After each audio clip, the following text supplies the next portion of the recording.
종교개혁자 루터가 죽음을 앞두고 있을 때였습니다. 우리 인생은 저와 여러분도 언젠가는 다 한 번은 하나님 앞에 서야만 합니다.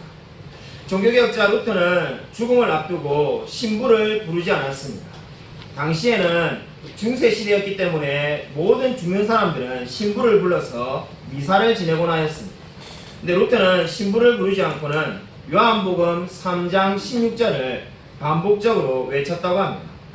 그리고 옆에서 임종을 지켜보던 요나스 박사가 이렇게 묻습니다. 당신은 그리스도의 반석과 그대가 가르친 교리 위에 굳게 서서 죽기를 원하십니까? 이렇게 묻자 루터가 힘을 다해서 네, 그렇습니다 라고 대답을 합니다. 이렇게 해서 루터는 결국 자신이 믿는 대로 교리를 지키며 최선을 다하여 살았고, 그는 죽는 순간에도 하나님을 의지하며 죽음을 맞이하게 되었습니다. 여러분, 믿음이 무엇이길래 죽는 순간까지 자신이 믿는 바를 지키려고 할까요? 수천 년 전, 수백 년 전은 말할 것도 없고 지금도 우리 세계 도처에서 믿음을 지키려고 어떠한 사람들은 심지어 목숨까지도 잃어가면서 믿음을 지키고 있습니다. 여러분, 도대체 믿는다는 것이 무엇일까요? 오늘 우리가 읽은 성경 말씀은 로마서의 여러 성경 구절과 더불어서 믿음의 본질이 무엇인지를 알려주는 중요한 말씀으로 잘 알려져 있습니다. 여러분, 오늘 성경은 저와 여러분에게 두 가지 면을 주목하라고 말을 하고 있습니다. 첫 번째 우리가 오늘 주목해 보아야 될 것은 오늘 믿음에 대해서 말을 하고 있는 이 8절부터 10절까지 말씀에서 행위라는 말이 많이 반복된다는 겁니다. 어떻게 보면 믿음과 행위가 정반대인데 행위라는 말이 여러 번 나와 있습니다. 그래서 어떠한 주석가는 이렇게 말했습니다. 이 성경 말씀은 행위가 놀랍게도 반복적으로 나온다라고 말을 하였습니다. 오늘 성경을 보시면 우리 첫 번째로 행위라는 단어에 주목하여 보십시오. 저와 여러분이 가지고 있는 개역 성경을 보면은 9절에 행위에서 난 것이 아니니라고 해서 행위라는 말이 나와 있습니다. 근데 행위가 어디 많이 반복된다고 말을 하는가? 원어를 보면은 10절에 일이라는 단어가 행위라는 단어와 똑같은 단어입니다. 근데 저와 여러분이 혼란스럽거나 오해할 것 같아서 번역을 일이라는 말로 해놓았을 뿐입니다. 그렇기 때문에 지금 일이라는 말을 행위로 바꾸면은 짧은 9절과 10절 사이에 행위라는 말이 3번이나 반복적으로 나오고 있습니다. 이 행위라는 말을 이해하는 것이 믿음이 무엇인지를 알기 위한 첫 번째 관문이 되겠습니다. 우리 행위라는 말이 3번에 걸쳐서 나오고 있는데, 여러분, 이 9절에 나와 있는 행위는 부정적인 의미로 사용되고 있습니다. 근데 놀랍게도 10절은 우리가 읽어보면 행위라는 말이 긍정적으로 사용되고 있습니다. 똑같은 단어인데 왜 한쪽에는 부정적으로 이야기를 하고 한쪽에서는 10절에서는 긍정적으로 이야기를 할까요? 바로 이 점을 이해하는 것이 오늘 성경을 이해하는 가장 중요한 키워드가 되겠습니다. 여러분, 이 9절과 10절에 같이 행위로 나와 있는데 왜 9절은 부정적으로 말하고 10절은 긍정적으로 이야기하고 있을까요? 그 이유는 바로 주체가 누구냐에 달려있는 겁니다. 즉 9절의 말씀은 바로 사람이 여기 행위의 주체가 되겠습니다. 그러니까 저와 여러분을 비롯한 모든 인류의 행위에서 난 것은 선한 것이었고 바로 그것은 믿음하고는 관련이 없다는 겁니다. 믿음은 저와 여러분의 행위에서 난 것이 아니라고 말을 하고 있습니다. 좀 더 구체적으로 말한다면 저와 여러분이 좋은 일을 했거나 선한 일을 했거나 남을 도왔거나 그러한 그 모든 것들은 저와 여러분이 믿음을 가지는데 아무런 영향을 끼치지 못하였다고 성경은 말을 하고 있습니다. 심지어 저와 여러분이 의롭게 살려고 노력하고 스스로 구원을 받으려고 노력한 그 모든 것들도 바로 믿음을 가지는 데는 아무런 영향을 주지 않았다는 것이 9절의 선언입니다. 그래서 9절은 행위에서 난 것이 아니라고 말을 하고 있습니다. 이것이 바로 종교개혁자들의 우리 신앙의 선배들이 늘 이 말씀을 가지고 오직 믿음이라고 말을 하였습니다. 근데 지금도 마찬가지고 종교개혁 당시도 마찬가지지만은 행위가 필요하다고 말하는 사람들이 많이 있었습니다. 오직 믿음이 아니라 믿음 플러스 행위라고 가르치는 사람이 현재에도 있습니다. 왜 그들이 그렇게 말을 하게 되었는가? 바로 10절에도 행위라는 일이라는 말이 제가 이미 말씀을 드렸듯이 일이라는 말이 구절의 행위와 똑같은 말입니다. 그러니까 지금 어떻게 됩니까? 행위도 필요하다는 거예요. 행위는 자랑할 것이 아니지만은 그래도 행위가 필요하다라고 주장하는 분들이 많이 있습니다. 그러나 그러한 사람들은 성경을 오해하고 있는 겁니다. 행위가 필요하다는 것이 아니라 여러분 이 행위는 믿음을 얻는데 아무런 영향을 끼치지 못했습니다. 10절에 행위가 나오는데 그 행위는 저와 여러분의 행위가 아니라 주체가 하나님입니다. 하나님의 선한 일, 하나님께서 하신 그 일이 바로 뭐라는 겁니까? 저와 여러분을 믿음을 갖게 되는 결정적인 원인이 되었다고 성경이 말을 하고 있습니다. 그러므로 9절과 10절에 있는 행위를 연결해서 이해하면 어떻게 되겠습니까?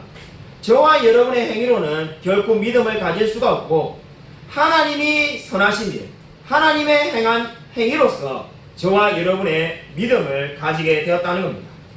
여러분 하나님의 행하신 일이 무엇입니까?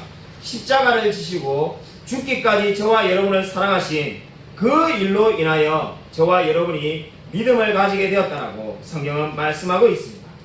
이것이 바로 오늘 에베소서 2장 8절부터 10절이 말하는 첫 번째 중요한 진리입니다.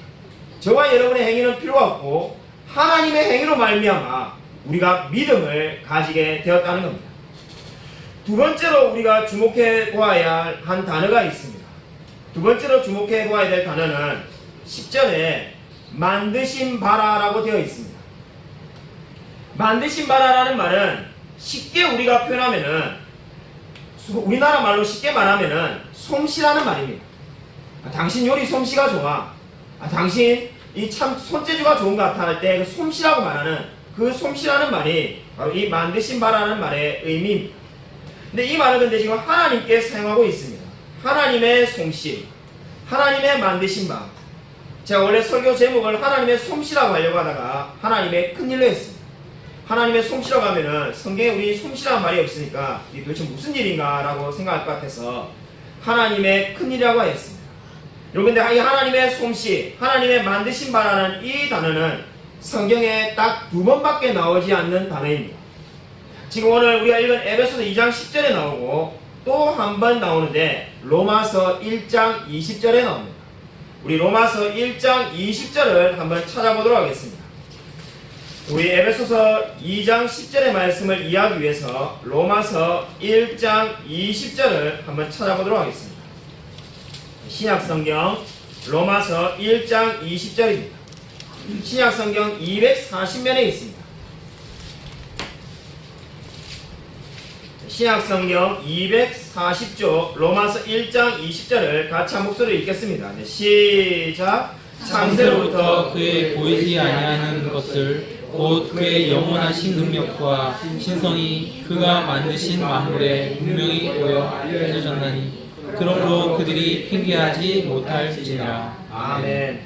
로마서 1장 20절에 그가 만드신 만물이라고 되어 있는데 여기 만드신 만물이라는 말이 에베소서 2장 10절에 그가 만드신 바라는 말과 똑같은 표현입니다. 우리 한글 성경은 언어의 한계로 인해서 그가 만드신 바라 또는 그가 만드신 만물에서 길게 표현되어 있지만은 원어로는 딱 한 단어입니다. 포이에마라는 한 단어가 바로 이 말씀의 표현입니다. 포에마라는 것은 요즘 우리 기독교 서적을 많이 출판하는 출판사 이름이기도 한데 그 출판사가 바로 이 성경의 이 단어에서 이름을 따와서 출판사 이름으로 만든 겁니다. 여러분 이 성경에 딱 두 번밖에 안 나오는 포이에마라는 그가 만드신 바라는 이 말씀은 가만히 우리가 묵상해 보면은 큰 의미가 있습니다. 하나님께서 만드셨는 건데 만드신 것이 딱 두 번밖에 나오지 않는 겁니다. 이 말은 무슨 말입니까? 하나님께서 만드신 것은 두 번밖에 없다는 겁니다. 근데 로마서 1장 10절에 만드신 것이 무엇입니까? 바로 창세로부터 보이지 않는 그 모든 것들, 바로 하나님이 세상을 창조했음을 이야기하고 있습니다.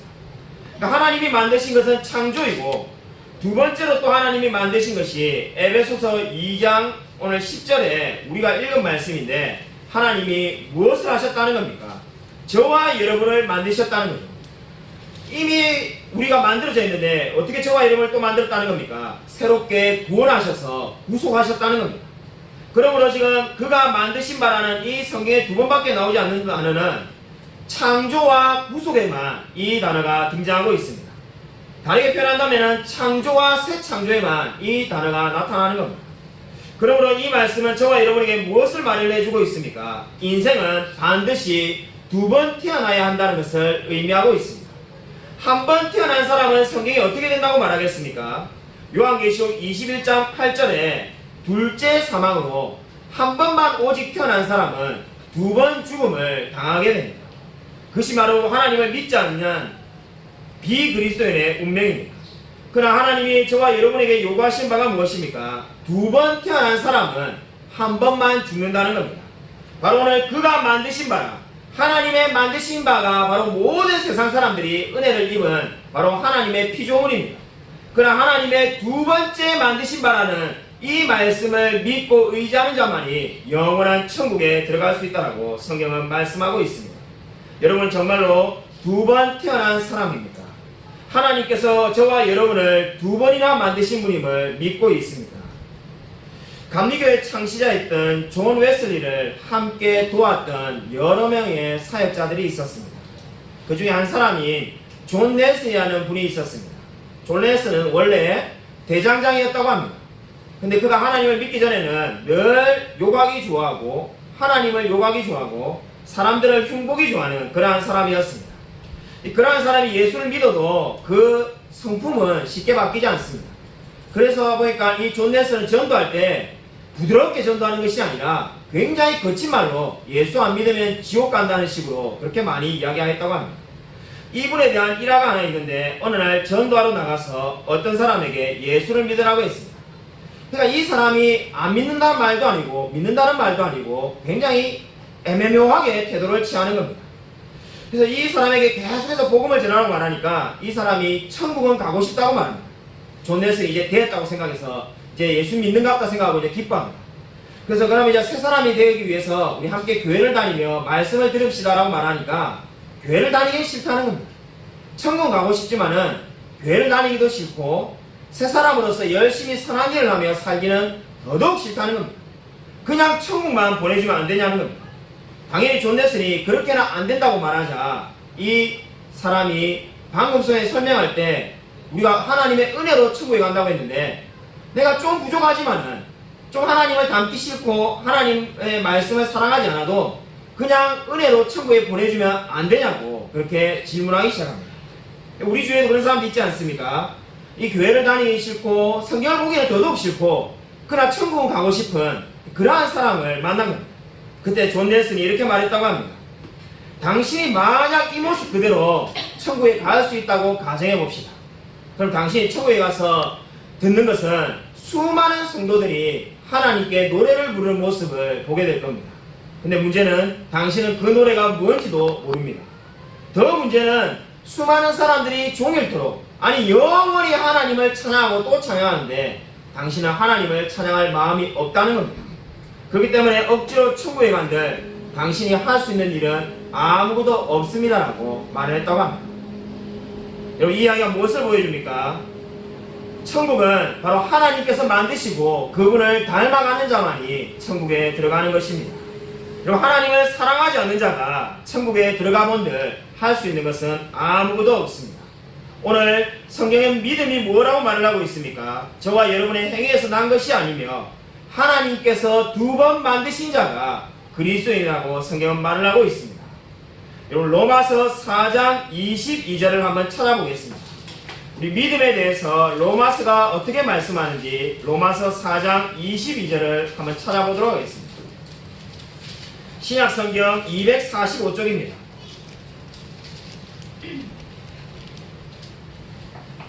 로마서 4장 22절을 한번 찾아보도록 하겠습니다.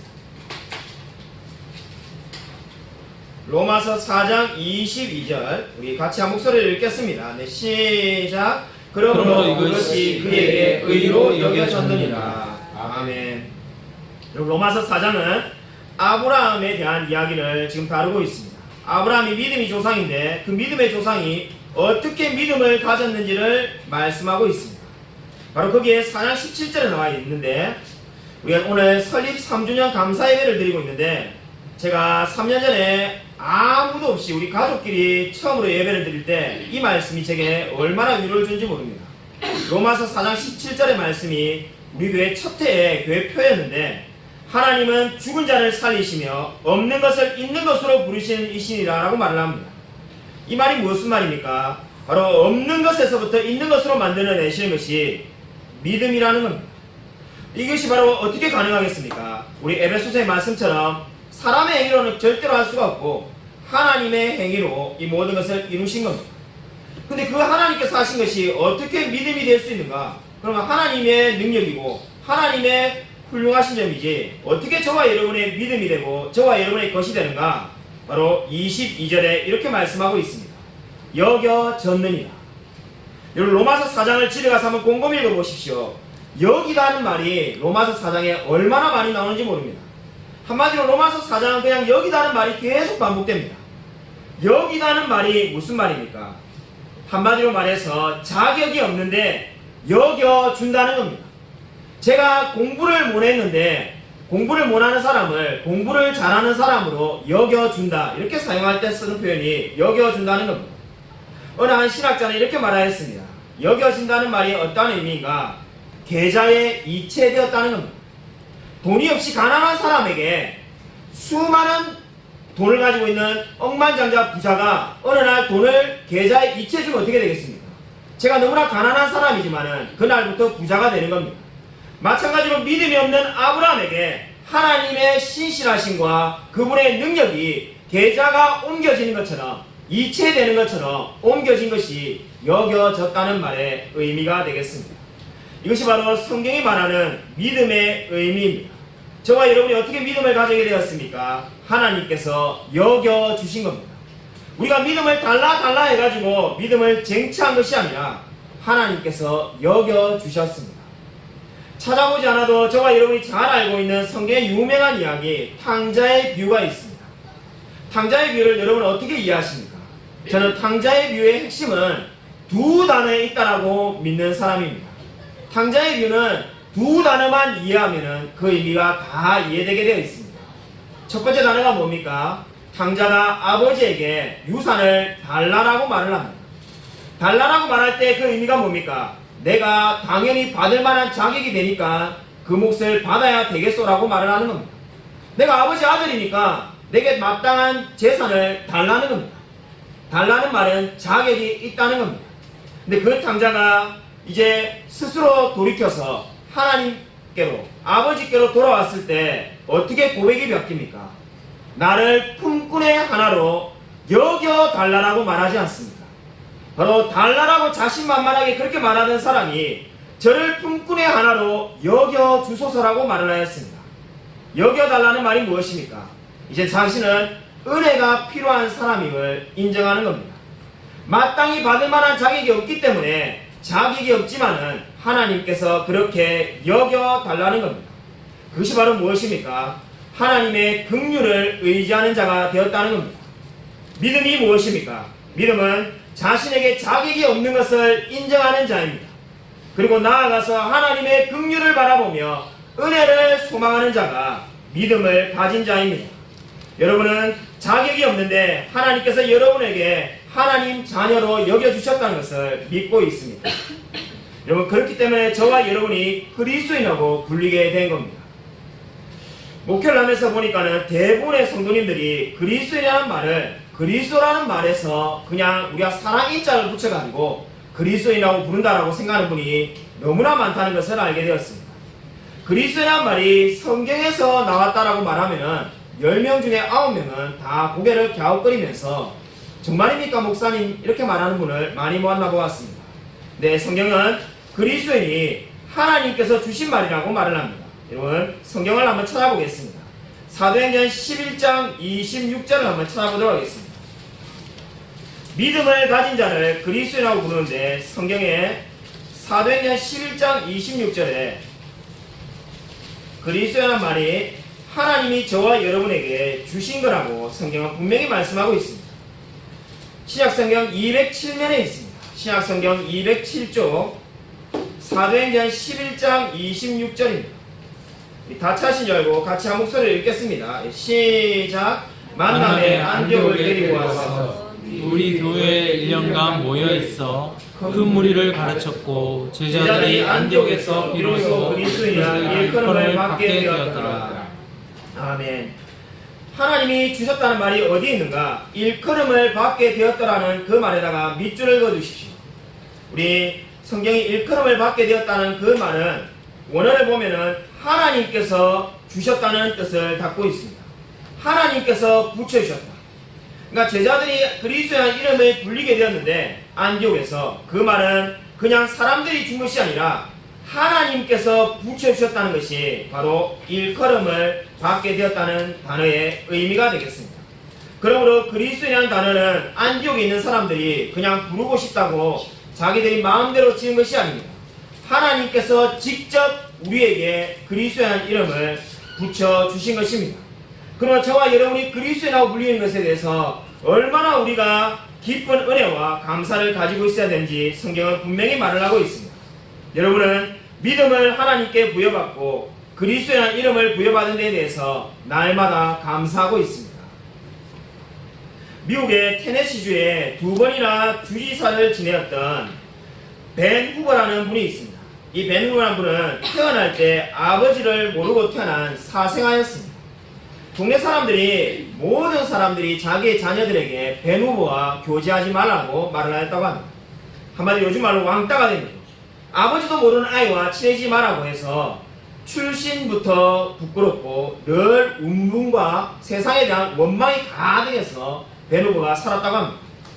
12살이 되었을 때 그 도시에 테네시주의 이 도시에 젊은 목사님이 부임했는데 설교를 잘한다는 소문이 온 도시에 퍼지게 되었다고 합니다. 그래서 이 동네 사람 저 동네 사람들이 다 그 목사님 설교를 들으러 가니까 이 벤 후버도 목사님 설교를 들으러 한번 그냥 교회에 가보았다고 합니다. 가보고 난 다음에 교회 밖으로 나오는데 모든 목사님들이 그렇듯이 자기 외에 성도가 아닌 사람이 오면은 대번에 합니다. 그러니까 밖에 나가는 그 벤 후버 12살 소년의 손을 붙잡고는 너 이름이 뭐니라고 이제 묻기 시작합니다. 이름을 묻는 거는 별것이 아닙니다. 벤 후버라고 이야기하면 되니까 이야기를 했습니다. 문제는 그 다음 질문이 너희 아버지는 어디 계시니? 아버지는 누구니라고 물은 겁니다. 이런 걸 보면 정서가 미국도 비슷한 것 같습니다. 그래서 이게 미국에 있는 이 목사님이 아버지가 누구냐고 묻는데 이 아이가 말을 하지 못하고 꼼짝없이 서 있습니다. 함께 밖에 서 있는 장로님과 그리고 수많은 성도들은 다 그 아이가 누군지 압니다. 그러나 새롭게 부임한 목사님은 그 아이가 누군지 알 턱이 없습니다. 그 당황해서 말을 할 줄 모르고 어쩔 줄 몰라서 당황해 있는 그 아이에게 목사님이 이렇게 말합니다. 아, 내가 너가 누구 아들인지 알겠다라고 말을 합니다. 너는 하나님의 아들이다. 이 말에 아이가 얼굴이 하얗게 질려 있습니다. 그때 이제 목사님을 등에 지고 집으로 돌아가는 아이에게 이 목사님이 이렇게 말합니다. 너는 하나님의 아들이니까 하나님 아들답게 살아라. 하나님이 반드시 함께 하실 거라고 말을 합니다. 이 목사님의 말 한마디가 이 아이의 인생을 바꾸었다고 훗날 벤 후버가 이야기하였습니다. 여기 이 이야기가 무엇을 보여줍니까? 저와 여러분에게 이제 제일 중요한 것은 과거의 모든 것들은 다 사라졌습니다. 이제 저와 여러분이 믿음을 가지고 있다면 과거의 저와 여러분의 모습이 어떠하든지 간에 우리는 새롭게 출발을 하게 된 것입니다.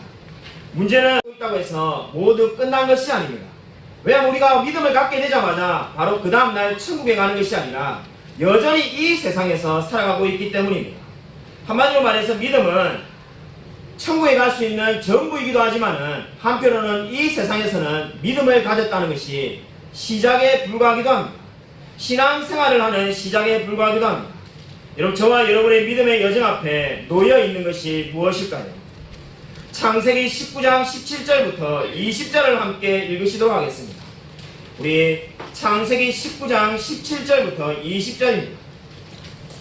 구약성경 창세기 19장 17절부터 20절 말씀을 한번 찾아보도록 하겠습니다.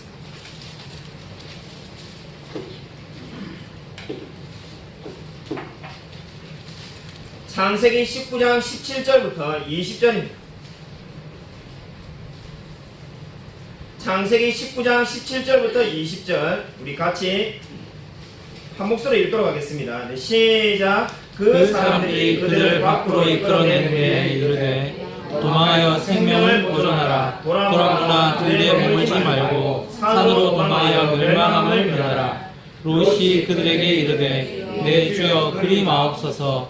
주의 종이 주께 은혜를 입었고 주께서 큰 자를 내게 베푸사 내 생명을 구원하시오나 내가 도망하여 산에까지 갈 수 없나이다. 두렵건대 재앙을 만나 죽을까 하나이다. 보소서 저 성읍은 도망하기에 가깝고 작기도 하니 나를 그곳으로 도망하게 하소서. 이는 작은 성읍이 아니니까 내 생명이 보존되리이다. 아멘. 그럼 창세기 19장을 보면은 우리가 너무나 잘 아는 소돔과 고모라에서 죽을 위기에 있는 롯을 천사들이 와서 이제 살려주는 장면을 보여주고 있습니다. 천사들은 하나님의 말씀을 따라서 롯에게 어떻게 권면합니까? 17절에 들에 머물지 말고 산으로 도망하라고 말을 합니다. 살려면은 산에 가야만이 산다는 겁니다. 여러분이 만약에 소돔과 고모라에 살고 있는데 산으로 도망가라고 말하면 어떻게 대답하겠습니까? 네, 알겠습니다. 네, 감사합니다. 네, 그렇게 가겠습니다. 이렇게 말할 것 같지 않습니다. 그런데 롯은 그렇지 않았습니다. 여러분, 롯의 기도가 이제 18절 이하에 나오는데 19절과 20절에 롯의 기도는 세 가지 사실을 저와 여러분에게 알려주고 있습니다. 첫 번째 롯의 기도가 우리에게 알려주는 사실이 무엇입니까? 롯이 19절에 말하는 것처럼 주님의 은혜를 크게 입었다는 겁니다. 저와 여러분처럼 그가 주님의 은혜를 입어서 믿음을 가지고 구원을 받은 사람입니다. 롯은 그리스도인이었습니다. 그래서 그렇게 지금 고백하고 있습니다. 하나님의 은혜를 입었다는 겁니다. 근데 문제는 이 두 번째 기도부터가 문제입니다. 두 번째 롯의 기도를 보십시오. 어떻게 말을 하고 있습니까? 나는 산에까지 갈 수 없나이다. 이렇게 말을 하고 있습니다. 즉 산에까지 가라고 하는데 17절에 천사들이 나는 산에까지 갈 수 없나이다. 이렇게 말을 합니다. 이 말은 절대로 겸손해서 이렇게 말하는 게 아닙니다. 지금 하나님은 이제 불과 유황으로 곧 심판당할 소돔과 고모라에서 이 롯을 보내되었습니다. 그러한 이 놀라운 하나님을 믿는 자가 왜 하나님이 산까지 안전하게 인도하지 못하겠습니까? 지금 산에까지 갈 수 없다는 말은 언뜻 보면은 육체가 지쳐서 그렇다라고 우리가 생각할 수 있지만은 실제적으로는 뭐가 문제인 겁니까? 그가 영적으로 온전히 하나님을 의지하지 못하고 있다는 것을 보여주는 고백에 불과합니다. 그리고 세 번째로 이제 보시면은 세 번째 고백을 보시면은 어떻게 말을 합니까? 20절에 저 성읍은 도망가기에 가깝고 라고 말하면서 작은 성읍에 도망가게 해달라고 말을 합니다.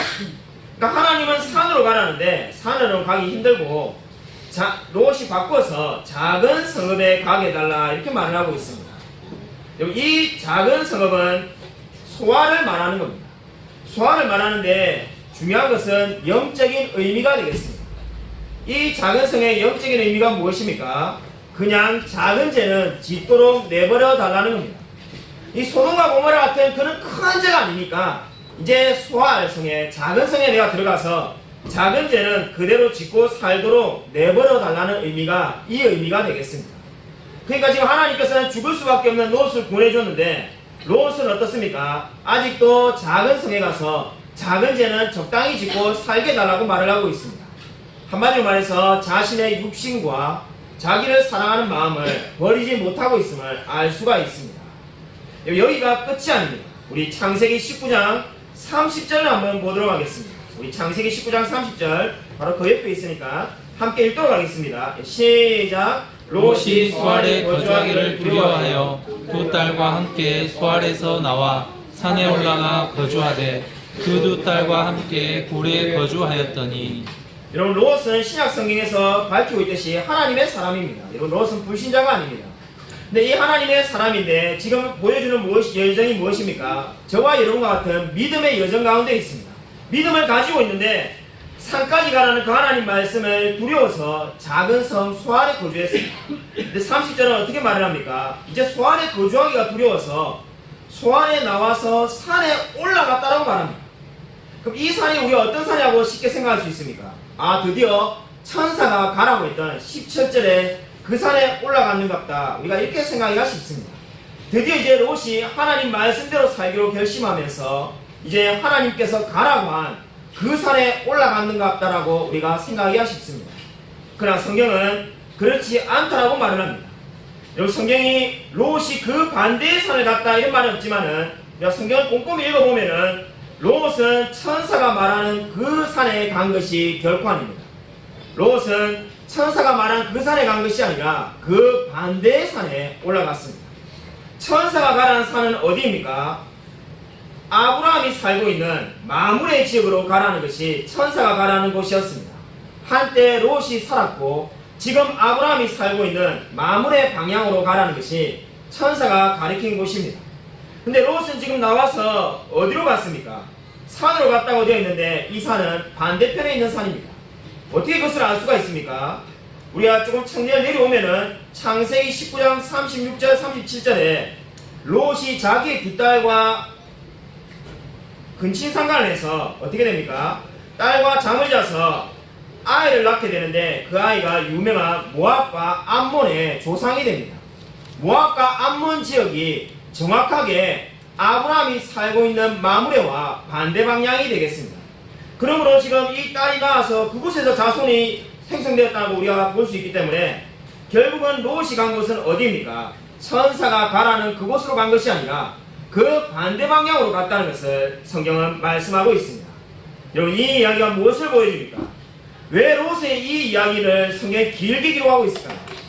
하나님을 믿는 자가 현실 앞에서 말씀대로 살지 못하고 실패한 모습을 성경은 길게 보여주고 있습니다. 왜 이렇게 비참하고 실패한 이야기를 성경이 자세히 기록하고 있을까요? 그것은 저와 여러분에게도 동일한 어려움이 도사리고 있기 때문입니다. 저와 여러분이 살아가는 세상이 결코 쉽지가 않습니다. 이번 주가 우리 넘치는 교회 설립 3주년이 되었습니다. 돌이켜보면은 오늘 아침에 일찍 오신 성도님들 가운데 그런 말 한 적이 있지만은 정말로 3년이 우리가 통상적으로 하는 말처럼 정말로 눈 깜짝할 사이에 지나간 것 같습니다.